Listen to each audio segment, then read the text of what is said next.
Sunday গেছিলাম খুশের ওষুধ আনতে, কিন্তু গিয়ে যেটা হলো লেট হয়ে গিয়েছিল, ডক্টরের সাথে কনসাল্ট করতে দেরি হচ্ছিল।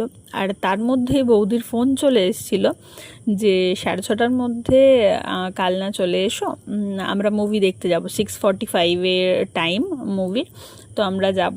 আর আমরা তো হুজুকে মানুষ, ফোন করলো অমনি কাজ শেষ করে তাড়াহুড়ো করে বেরিয়ে চলে এলাম। আর তার মাঝখানে আরেকটা যেটা আমাদের হ্যাবিট আছে, যেটার জন্য সবাই ইরিটেট হয়ে যায়, ফটো তোলা। এখন যেরকম বড় বেশি হচ্ছে ইরিটেট, তো আমাদের সিটগুলো পড়েছিল সব একসাথে, আর ঘাগনের সিটটা পড়েছিল উল্টো দিকে। বাট ফর্চুনেটলি বলা চলে ওর পাশের সিটগুলো পুরো ফাঁকা ছিল। তো আমি আর বৌদি তো ওকে একা ছাড়বো না, ওই জন্য চলে গেছিলাম ওকে বিরক্ত করতে। আর আমাদের কফি, পপকর্ন সব কিছুই চলছিল।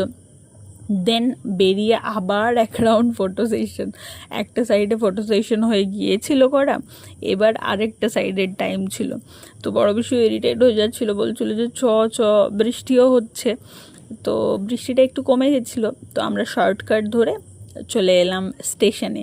স্টেশনে এসে কি প্ল্যানিং হচ্ছিল, পরে আরেকটা ট্রিপ কোথায় যাবে, পরে আমাদের কি প্ল্যানিং হবে। আর আমি তার মাঝখানে ভিডিও ক্লিপ নিয়ে নিচ্ছিলাম। আর যে এক্সপ্রেশন চেঞ্জ করছে সে আসতে চাইছিল না ভিডিওতে, আর রানাদাও একটু এক্সপ্রেশন চেঞ্জ করে দিল, ব্যাস।